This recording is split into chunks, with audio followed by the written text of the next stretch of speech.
KPCC jumbo ഭാരവാഹികളുണ്ടല്ലോ, അവരുടെ എല്ലാം യോഗം ഇന്ന് ചേരുകയാണല്ലോ. നേരത്തെ പ്രതിപക്ഷ നേതാവിന്റെ എതിർപ്പിനെ തുടർന്ന് യോഗം മാറ്റിവെച്ചൊരു സാഹചര്യം ഉണ്ടായിരുന്നു. ഒടുവിൽ ഹൈക്കമാൻഡ് സഹകരിക്കണമെന്ന് പ്രതിപക്ഷ നേതാവിനോട് കർശന നിർദ്ദേശം നൽകുകയായിരുന്നു. പക്ഷേ ഇപ്പോഴും വി.ഡി. സതീശന്റെ അതൃപ്തി മാറിയിട്ടില്ല എന്നാണ് നമുക്കറിയാൻ കഴിയുന്നത്. ഇന്ന് ആ യോഗം ചേരുകയാണ്. എന്താണ് നമുക്ക് മനസ്സിലാക്കാൻ കഴിയുന്നത്?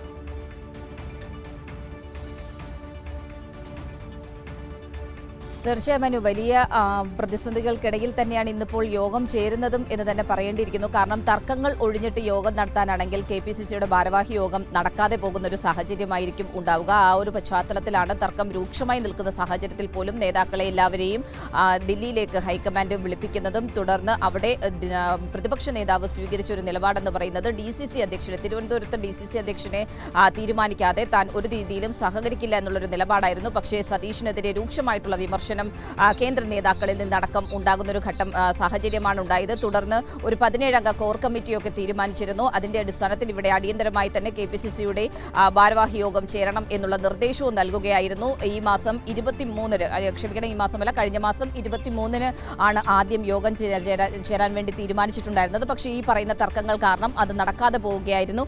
ഇപ്പോൾ ഹൈക്കമാൻഡിന്റെ കൂടി കർശന നിർദ്ദേശത്തിന്റെ അടിസ്ഥാനത്തിലാണ് ഇന്ന് ഈ യോഗം ചേരുന്നത്. യോഗം ചേർന്നാലും അതിൽ വലിയ തർക്കങ്ങൾ ഉടലെടുക്കും എന്നുള്ളതിൽ ഒരു തരത്തിലുള്ള സംശയവുമില്ല. KC വേണുഗോപാൽ ഉൾപ്പെടെയുള്ളവർ ഇന്നത്തെ ഈ യോഗത്തിൽ പങ്കെടുക്കുന്നുണ്ട്. അതുകൊണ്ട് തന്നെ ഇതിൽ കൃത്യമായ രീതിയിൽ തന്നെ പലതരത്തിലുള്ള പല ഗ്രൂപ്പുകളുടെയും തർക്കങ്ങൾ ഇന്നത്തെ ഈ യോഗത്തിൽ ഉയർന്നു വരും. അപ്പോൾ തന്നെ ഈ യോഗത്തിന്റെ ഭാവി എന്താകും എന്നുള്ളത് നമുക്ക് മനസ്സിലാക്കാൻ സാധിക്കും. ഒരു തീരുമാനത്തിലേക്കൊന്നും എത്താൻ സാധ്യതയില്ല. പൂർണ്ണമായും ഒരു കലാപമയമായിരിക്കും ഇന്നത്തെ യോഗം എന്നുള്ളതിൽ ഒരു തരത്തിലുള്ള തർക്കവുമില്ല. മനു.